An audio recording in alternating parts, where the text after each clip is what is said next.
ఆనం గారు ఓకే, ఆయన పెడతారా పెట్టరా అన్నది మనతో మాట్లాడడం కాదు, మాజీ చైర్మన్ గారే డైరెక్ట్గా మాట్లాడారు. ఆ బయట మీకు ఒకసారి వినిపిస్తాను. భూమన కరుణాకర్ రెడ్డి గారు కొద్ది నిమిషాల క్రితమే ఆయన మాట్లాడిన బయట ఒకసారి వినండి. ఆ బయట ప్లే చేయండి అమ్మా. స్వామివారి దర్శనానికి ఒక పూర్వ ముఖ్యమంత్రి వస్తూ ఉంటే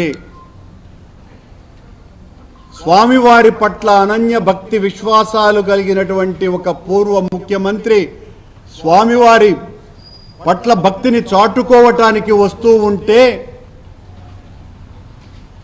భయపడిపోయినటువంటి ప్రభుత్వం చేస్తున్నటువంటి నిర్వాకం ఇది. హైందవ సంఘాన్ని హింస పెడుతున్నటువంటి కలుషాత్ములు, కళంకితులు ఈ రోజున జగన్మోహన్ రెడ్డి గారి మీద అత్యంత దారుణంగా, హేయంగా, నీచాతి నీచంగా ఆయన మీద దాడికి దిగితే ఆయన డిక్లరేషన్ ఇచ్చి దైవదర్శనానికి వెళ్ళాలి అని సూడో భగవంతుని పట్ల అంతంత మాత్రమే నమ్మకం ఉన్నటువంటి సూడో మనుషులు జగన్మోహన్ రెడ్డి గారిని కట్టడి చేయాలని మాట్లాడుతున్నారు. హిందుత్వం ఏం చెప్తుంది?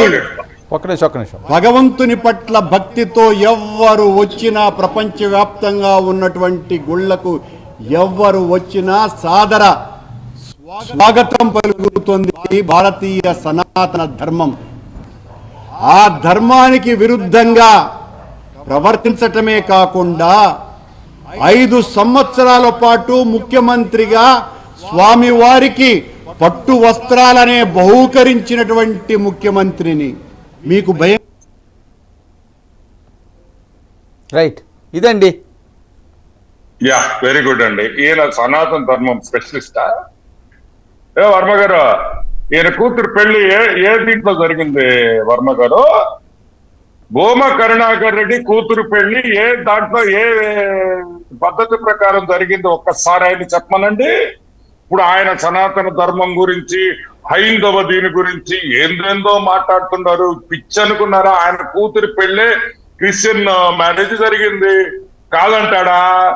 ఆయన ఇప్పుడు సనాతన ధర్మం గురించి పెద్ద 3 బొట్లు పెట్టుకొని ఆయన వచ్చి మాట్లాడితే మేము వినాల్సిన పరిస్థితుల్లో మేము లేము. మేము అడుగుతున్నాం ఒకటే, ఆయన అపారమైన భక్తి ఉందంట, అపారమైన భక్తి ఆయనకు ఉందంట. నేను అడుగుతున్నాను, వైఎస్ జగన్మోహన్ రెడ్డి, వైఎస్ రాజశేఖర రెడ్డి గెలవంగానే ఎక్కడ పోయారా? తిరుమలకు వచ్చారా? జెరూసలంకు పోయారా? చెప్పండి అయ్యా, తిరుమలకు వచ్చారా? జెరూసలంకు పోయారా? రాజశేఖర రెడ్డి గుర్తుందా మీకు? మేము మర్చిపోం. రాజశేఖర రెడ్డి గెలిచిన తర్వాత తిరుమలకు వెళ్ళాడా, జెరూసలంకి వెళ్ళాడా ఫ్లైట్ లో? ఆ ఫ్లైట్ లో వీళ్ళందరూ ఉండేరా లేదా? ఉండేనా? అంటే ఇప్పుడు ఏది నమ్మినట్టు నువ్వు ఏదో ఒకదాని మీద ఉండు. నువ్వు క్రిస్టియన్ గానా ఉండు, మేము గౌరవిస్తాం. హిందూగానా ఉండు, పూర్తి హిందూగా. నీ ఇంట్లో ఏమో హైదరాబాద్ ఇంట్లో సినిమా వేసుకొని యేసు ప్రభు అంటావు. ఆ తాడేపల్లి ప్యాలెస్ వచ్చేసి గోవింద అంటావు. నీ కొంపలో వెంకటేశ్వర స్వామి సెట్ చేసుకుంటావు. ఏందయ్యా ఈ నాటకాలు? ఎంతమంది, ఎన్ని రోజులు ఎంతమందిని మోసం చేస్తారని అడుగుతున్నాం మేము. ఆయన వచ్చేసి 3 నాణాలు పెట్టుకొని సిగ్గులా ఆ కరుణాకర్ గాడికి బ్రోకర్ నాయాలోడు. ఈరోజు ఆ బ్రోకర్ గాడిని అడుగుతున్నా, పింక్ డైమండ్ చంద్రబాబు నాయుడు దొంగలిచ్చామని చెప్పావు కదా, ఏం పీకేరని అడుగుతున్నా. ఏడుంది పింక్ డైమండ్? ఈ గురుస్వామి 42 సార్లు గురుస్వామి అని చెప్పుకునే వైవి సుబ్బారెడ్డికి పింక్ డైమండ్ రాజకీయంగా వాడుకోలే? చంద్రబాబు నాయుడు ఇంట్లో ఉందా, బెడ్రూమ్ లో ఉందా? ఈ బోడీగాళ్ళు వచ్చి చూసారా? ఈ బోడీగాళ్ళు వచ్చి చూసారని అడుగుతున్నా నేను. అప్పుడు మాత్రం స్వామిని వాడుకోవచ్చు రాజకీయంగా. ఏమయ్యా, ఓన్లీ మీ బంధువులే ఉండాలా చైర్మన్ గా?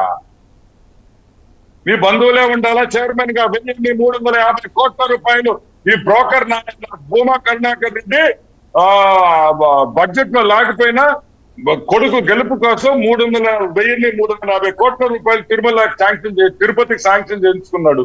ఏమయ్యా అప్పుడు గుర్తురాలా డబ్బు దేవుడు డబ్బు అనే ఆయన సనాతన ధర్మం గురించి మాట్లాడితే వినే పరిస్థితుల్లో మేము